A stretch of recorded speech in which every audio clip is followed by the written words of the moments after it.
So ఈ వీడియోలో Israel యొక్క ప్రతీకారం అంటే పోయిన వీడియోలో ఇరాన్ సంధించిన 300 మిజైల్స్ డ్రోన్ల గురించి మాట్లాడాం.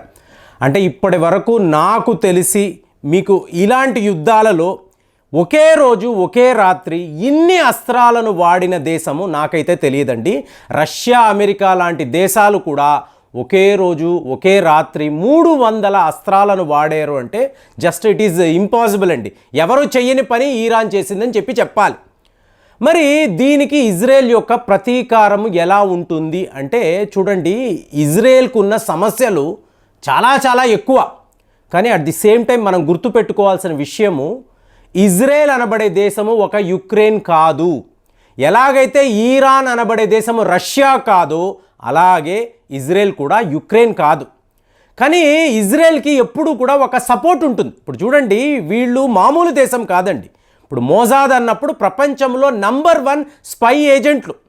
వాళ్ళు ఈరాన్లోకి వెళ్ళి ఇరాన్ శాస్త్రవేత్తలు, అణుశక్తి మీద పరిశోధనలు చేసే శాస్త్రవేత్తలు, వీళ్ళందరినీ ఒక్కొక్కళ్ళని ఎక్కడెక్కడ ఉన్నారో టార్గెట్ చేసి హతము చేసిన ఒక అత్యుత్తమమైన మీకు ఏజెన్సీ ఎవరు? మోసాద్. అంటే ఇజ్రాయెల్ నుంచి ఇరాన్లోకి వెళ్ళారు. అలాంటిది మీకు ఇవాళ వెస్టర్న్ కంట్రీస్ యొక్క సపోర్ట్ ఉండడంతోనే ఇజ్రాయెల్ ఈ పని చెయ్యగలిగింది అని చెప్పి ఇరాన్ చెప్తుంది.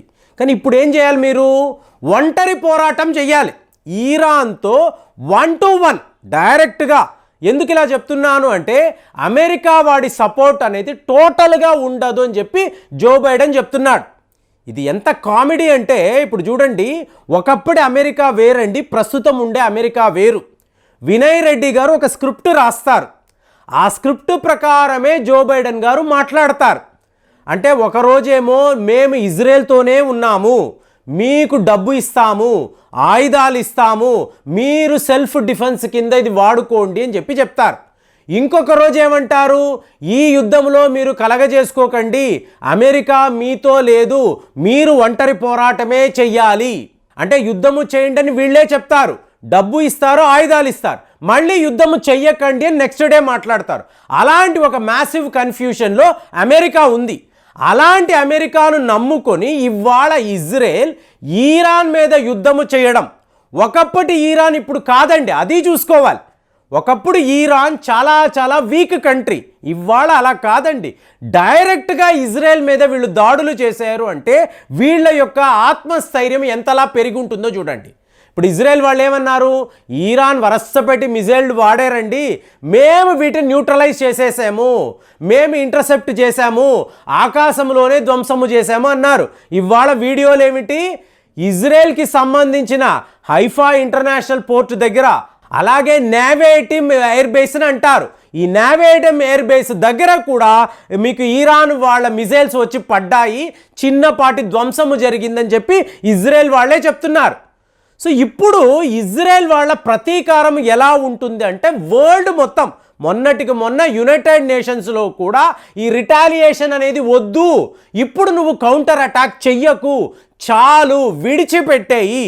ఇరాన్ వాళ్ళు క్లియర్గా చెప్పారు, 48 అవర్స్లో మేము ఇజ్రాయెల్ మీద దాడులు చెయ్యబోతున్నాం. ఇది ఒక ప్రతీకార దాడి, ఆపరేషన్ ట్రూ ప్రామిస్. కాబట్టి ఇక్కడ ఏం జరుగుతుంది? మీరు మా ఎంబసీ మీద దాడులు చేశారు, దానికి ప్రతీకారంగా మేము ఇజ్రాయెల్ మీద దాడులు చేస్తాము, 48 గంటల్లో చేస్తామన్నారు, చేసేశారు, అయిపోయింది. ఇక మీదట యుద్ధాన్ని కంటిన్యూ చెయ్యకండి అని చెప్పి ఇజ్రాయెల్కి చాలా సీరియస్గా అమెరికా, వెస్టర్న్ కంట్రీస్ కూడా వార్నింగ్ ఇచ్చారు. కానీ ఈరోజు ఏమైంది?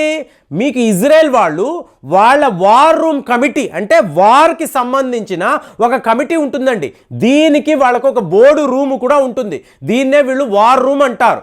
ఈ వార్ రూమ్లో కూర్చొని బెంజమిన్ నెతన్యాహు గారు మాట్లాడుతున్నారు.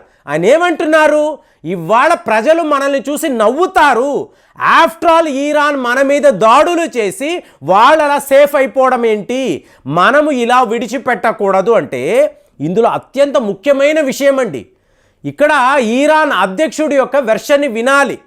రేపు మేము జెరూసలేంని ఆక్రమించుకుంటాం, జెరూసలేం మాదే. అంటే మీకు తరతరాలుగా వేల సంవత్సరాల నుంచి జెరూసలేం అంటేనే ఒక యుద్ధ భూమి అండి, యుద్ధ నగరము.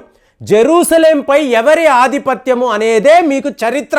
అంటే ప్రపంచ చరిత్రలో జెరూసలేం అనబడే నగరం ఉంది చూసారా, ఒకవైపేమో యూదులు ఇది మాది అంటారు, ఇంకొక వైపేమో నైట్ టెంప్లర్స్ లాంటి క్రైస్తవులు ఈ జెరూసలేం మాకే సొంతము అంటారు, ఇంకొక వైపు మహమ్మదియన్స్.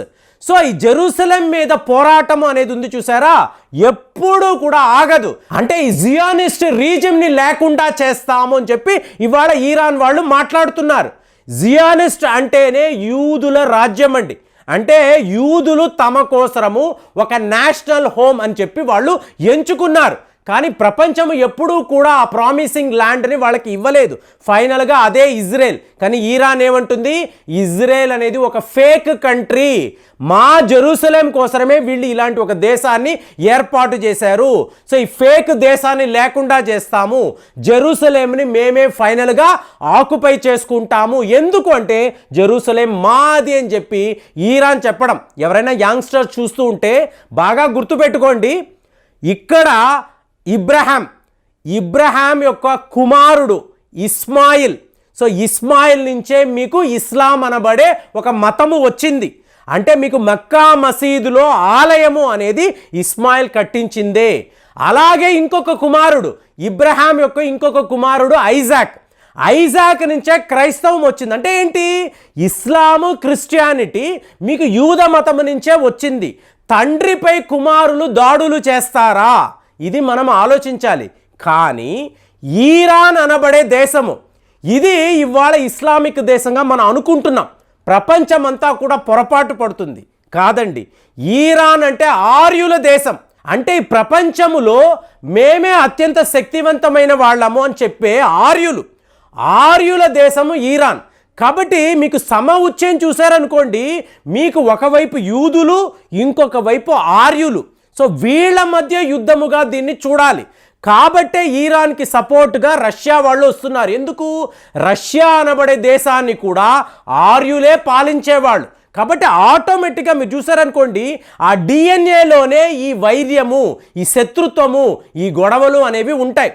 కాబట్టి ఇదేదో మామూలుగా ఇరాన్ యుద్ధము, ఇరాన్ ఇజ్రాయెల్ పైన యుద్ధం అనుకుంటే పొరపాటండి.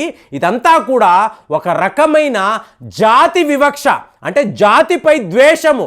మీరు ఆర్యులా, మీ అంతు చూస్తామని చెప్పి యూదులు అనడము, మీరు యూదులా, మీ అంతు చూస్తామని ఆర్యులు అనడం. సో ఫైనల్గా ఇజ్రాయెల్ వాళ్ళు ఇవాళ మీకు యునైటెడ్ నేషన్స్ వేదికలో ఏం మాట్లాడారంటే, we are the land of lions, not the land of frogs.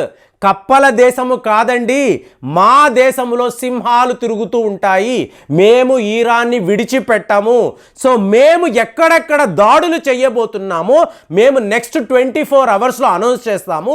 అక్కడ ఇరాన్పై మా దాడులు ఉంటాయి, కుదిరితే ఇరాన్ని ఆపుకోమనండి. చూడండి మీకు యుద్ధము ఎలా ఉందంటే చెప్పి చేస్తున్నారు. ఇరాన్ వాళ్ళు ఏమన్నారు, అమెరికాకు చెప్పాము, ప్రపంచ దేశాలకు చెప్పాము, రష్యా వాళ్ళకి చెప్పి మేము ఇజ్రాయెల్ మీద దాడులు చేశాం, 48 అవర్స్లో మా దాడులు ఉంటాయి అన్నాము. ఇలాగే ఇవాళ ఇజ్రాయెల్ వాళ్ళు కూడా ఏం మాట్లాడుతున్నారు, మేము అమెరికాకు చెప్తున్నాము, మా మిత్ర దేశాలకు చెప్తున్నాము, ఇరాన్పై దాడులు ఉంటాయి, భీకరమైన దాడులు ఉంటాయి, మేము మా F-35 విమానాలు సిద్ధము చేశాము, మా అత్యంత శక్తివంతమైన మిజైల్స్ను సిద్ధము. అంటే ఈ వీడియో నేను ఇప్పుడు మాట్లాడుతున్న సమయంలో ఇజ్రాయెల్ వాళ్ళు ఆల్రెడీ ఇరాన్పై దాడులు స్టార్ట్ చేసి ఉండొచ్చు.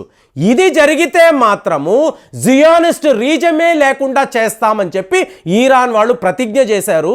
మరి ఇది చినికి గాలివానలా మారింది, రేపు తుఫానుగా మారుతుంది. రేపు ప్రపంచ దేశాలనంతా కూడా చాలా పెద్ద ఒక ఎకనామిక్ క్రైసిస్లో పడేస్తుంది. ఎందుకు అంటే వీళ్ళ యొక్క మిలిటరీ పవర్ని చూసారనుకోండి, ఆల్మోస్ట్ ఈక్వల్గా ఉంటుందండి. ప్రజల సపోర్ట్ కూడా ఇవాళ ఇరాన్కు ఉంది. వాళ్ళు పండుగ చేసుకుంటున్నారు, ఏవైతే అయింది ఇజ్రాయెల్ని మీరు విడిచిపెట్టకండి అని చెప్పి ఇరాన్ ప్రజలు అంటున్నారు. ఇవాళ అలాంటి ఒక ఎమోషనల్ కనెక్షనే ఇజ్రాయెల్లో కూడా కనిపిస్తుంది. మరి ఇలాగ వీళ్ళు ఇజ్రాయెల్ వాళ్ళు ఇరాన్పై ప్రతీకారము అంటూ ఈ దాడులను మొదలు పెట్టారు అనుకోండి, రేపు ఆల్రెడీ మాట్లాడాము, 3వ ప్రపంచ యుద్ధము మన కళ్ళ ముందే కనిపించబోతుంది అనేదే ఇందులో వాస్తవము. మరి ఇలాంటి పరిస్థితి వస్తే ప్రపంచము ఏమవుతుంది ఆలోచించి కామెంట్స్లో రాయండి. మళ్ళీ వచ్చే వీడియోలో కలుద్దాం. జై హింద్.